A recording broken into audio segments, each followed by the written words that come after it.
Assalamualaikum warahmatullahi wabarakatuh. Alhamdulillah pada kesempatan kali ini pagi ini ya tanggal 1 Januari 2021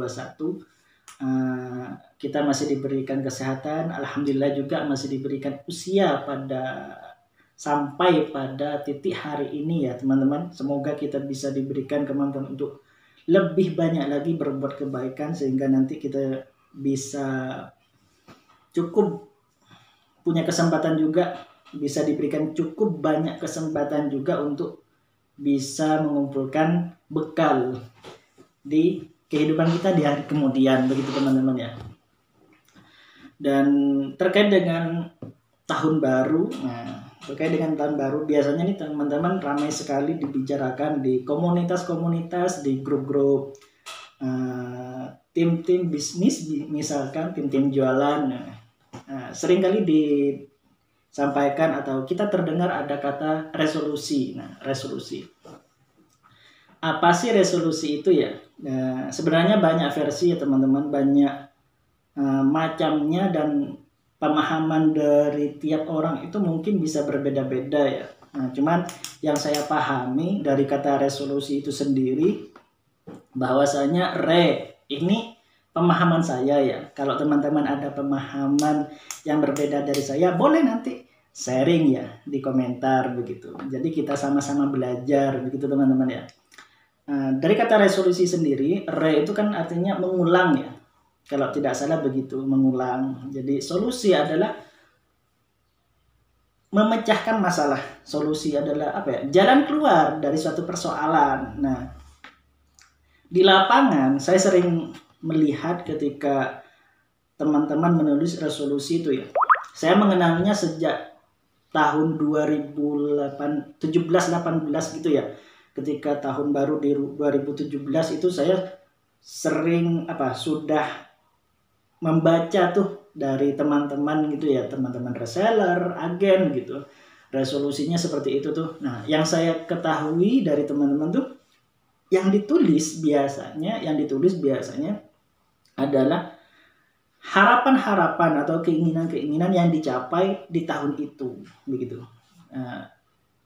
Cuman yang di sini menjadi kendala atau persoalan, kita tidak pernah menuliskan apa yang akan kita lakukan untuk menjangkau atau meraih harapan itu. Misalkan gini nih, di tahun 2018 kemarin ya, yang saya pertama kali mengenal kata resolusi. Mengenalnya sih sudah lama, cuman familiarnya, terus kemudian ada di circle orang-orang yang begitu intens membicarakan tentang resolusi itu ya di tahun-tahun itu tuh, karena kita berada di katakanlah komunitas ya, jualan, usaha begitu. Nah, yang menjadi kendala ketika kita hanya mencantumkan harapannya, impiannya tanpa menyertakan langkah-langkahnya, itu nanti seringkali tidak tercapai teman-teman. Seringkali tidak tercapai karena apa? Ibarat kata kita tujuan, kita tidak mengerti mau lewat mana tujuannya gitu. Nah, dari kata resolusi sendiri yang saya pahami, itu mengulang, solusi adalah jalan keluar dari masalah. Maka sebenarnya bukan kita menuliskan harapan-harapan baru tiap tahunnya, tapi lebih kepada kita melihat kembali planning, rencana, harapan di belakang tahun kemarin, di tahun 2018, 2019, 2020 bahkan. Nah, di 2021 ini apa aja yang belum tercapai gitu. Nah, karena kalau kemarin ya ada suatu planning A misalkan menggunakan cara pertama gak berhasil, berarti planning A ini gimana caranya kita bidik kembali di 2021 dengan cara yang kedua. Karena dengan cara yang pertama kemarin tidak maksimal, tidak berhasil, maka di 2021 nanti kita bidik kembali dengan cara yang kedua, bahkan ketiga dan keempat begitu. Jadi resolusi itu sendiri bukan tiap tahun kita menuliskan keinginan-keinginan baru, tapi tiap tahun kita tidak pernah mencapainya, begitu teman-teman ya. Nah, yang saya pahami lebih pada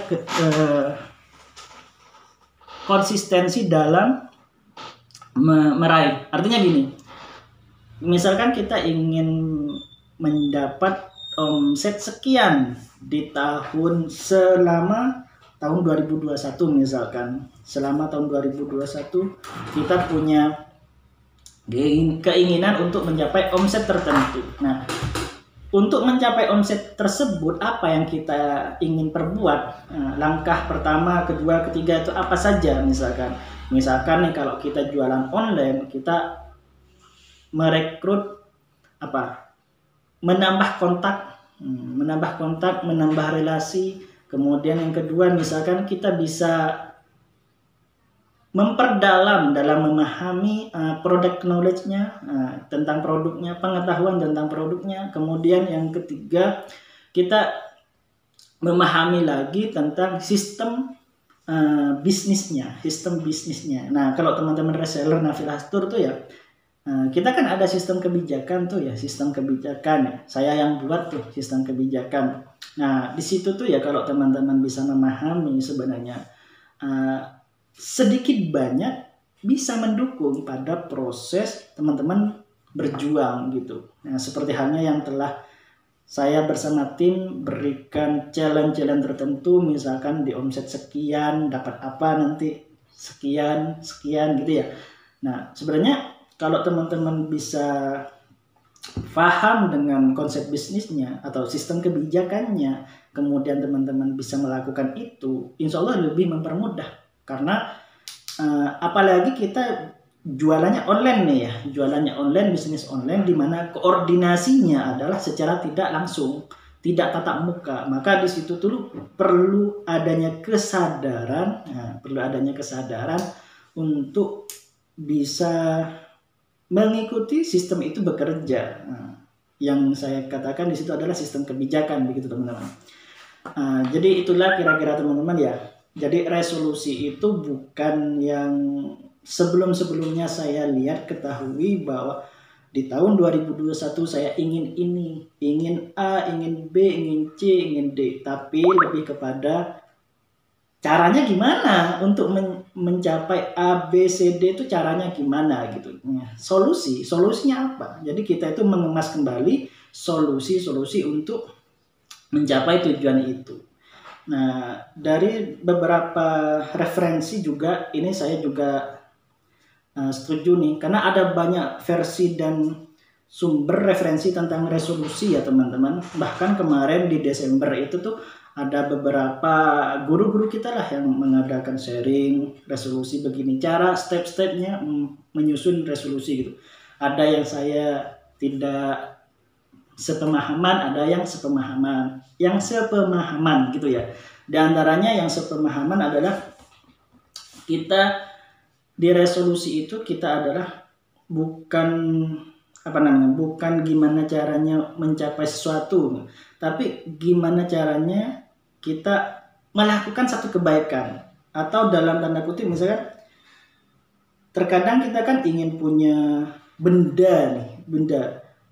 Tapi yang sangat saya setuju tuh pada referensi yang saya ikuti kemarin adalah misalkan kita berbuat satu kebaikan dan itu menjadi habit. Nah, gimana caranya kalau kita itu bisa konsisten tiap hari tuh, misalkan melakukan kebiasaan itu. Nah, contoh misalkan setiap hari baca buku 2 lembar. Ini hal kecil misalkan. Atau 1 lembar setiap hari misalnya. Kalau dalam 1 tahun, itu ada 356 ya, 356 hari. Berarti kalau 1 lembar aja kita sudah menghabiskan 356 lembar. Berarti itu kalau 1 lembarnya ada 2 halaman, berarti bisa jadi ya 700 sekian halaman gitu ya. Itu kalau buku bisa jadi 4-5 buku tuh. Nah, gitu ya teman-teman. Nah, terus bagaimana dengan saya? Ini yang saya akan sampaikan atau sharingkan kepada teman-teman. Terkait dengan aktivitas saya sharing di video, kemudian nanti ini di-upload di YouTube, gitu. Insya Allah nih ya, tolong juga didoakan teman-teman, disupport juga. Karena dalam 1 tahun itu ya, dalam 1 tahun adalah ada 356 hari. Saya insya Allah ikhtiar akan sharing, posting video seperempat tahun atau sejumlah kira-kira 98 hari dari 1 tahun itu saya akan sharing, saya akan posting video untuk teman-teman ya. Barangkali memang ada sedikit kebaikan dan bisa menjadi jariah dari saya untuk teman-teman. Tolong nanti ya dibantu, disupportnya gitu. Minimal bantu doa. Jadi insya Allah dalam setahun 2021 nanti saya paling tidak bisa posting, sharing 98 video. Insya Allah segitu. Atau paling tidak 4 hari sekali. Ya, 4 hari sekali. Karena 25%-nya dari jumlah hari selama 1 tahun. Begitu teman-teman ya. Nah, terkait juga nih, sering kali juga ada teman-teman yang nanya begitu, konsultasi perihal jualan, usaha, bisnis online, terutama karena saya pelakunya di online gitu ya. Kemudian ada juga parenting gitu. Boleh nanti teman-teman kalau mau nanya, tuh seperti biasanya nanti akan saya sharingkan juga di video ini, nanti diposting di YouTube juga, dan semoga juga hal itu menjadi jariah bagi yang bertanya juga. Dalam hal ini saya sekedar ingin sharing saja, tidak ada niatan lain, dan mohon doanya lah kira-kira begitu ya. Semoga saya diberikan kesehatan sampai 2021 itu tutup waktu di 2021.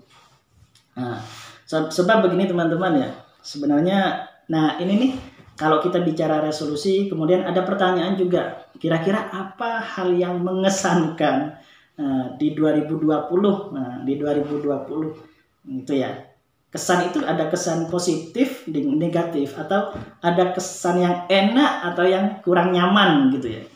Nah, ini sedikit informasi barangkali yang nggak ngerti. Pada tanggal 29, 30, 31 Desember 2019 saya ikut workshop ya Stephen begitu 3 hari. Nah, kebetulan saya itu kan nggak kuat AC tuh. Dan sebab lantaran itu Allah memberikan saya sakit begitu, dan sakitnya itu luar biasa.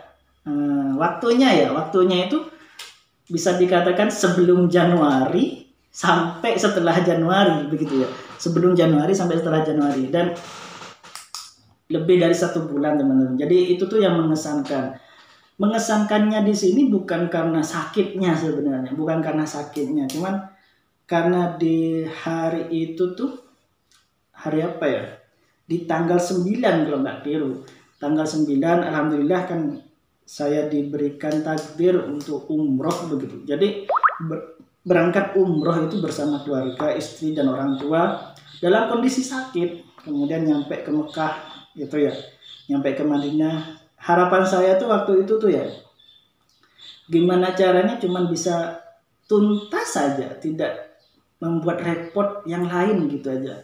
Karena yang saya lihat nih, terutama kalau teman-teman umroh bawa anak kecil itu, misalkan kita mau sholat berjamaah, misalkan kita mau berlama-lama itikaf di masjid, itu terkendala teman-teman dengan anak-anaknya. Nah, bagaimana misalkan dengan keluarga kita yang ngurusin kita yang sakit gitu ya. Harapan saya sih gak muluk-muluk kemarin ketika umroh itu, minimal saya itu tidak merepotkan orang lain gitu aja sih. Nah, jadi itu tuh yang mengesankan di 2020, karena saya itu sakitnya lama. Perasaan selama saya hidup sakitnya itu paling lama sakitnya, dan ada perjalanan rohani juga selama sakit itu.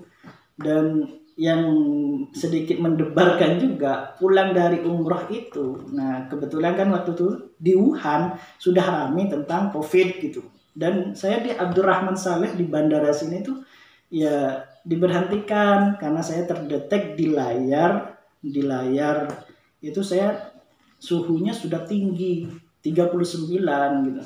Ya saya bilang kalau saya habis umroh, dan memang nih katanya hampir banyak yang mengalami ketika orang berangkat sehat tuh pulang dari haji umroh biasanya sakit memang, karena ada perbedaan cuaca yang signifikan antara di Indonesia dengan di Saudi begitu. Itu tuh yang kira-kira teman-teman ya, hal yang mengesankan buat saya terkait dengan apa yang saya lakukan di 2020. Terkait hal lainnya mungkin ya hampir nggak ada ya, rutinitas biasa, karena apalagi kan COVID pandemi ya, semua aktivitasnya banyak di rumah gitu. Jadi itu teman-teman. Nah, barangkali ada yang mau sharing nih ya, teman-teman kita tuh yang nonton video ini mau sharing, boleh silahkan di komentar sini ya di video ini. Dan itu aja nih kira-kira sharing dari saya pagi hari ini tanggal 1 Januari 2021 ya. Semoga kita diberikan kesehatan selalu, kemudahan dalam menjalani aktivitas, dan kesulitan kita dimudahkan, diberikan jalan keluar untuk semuanya. Akhirnya dari saya, assalamualaikum warahmatullahi wabarakatuh.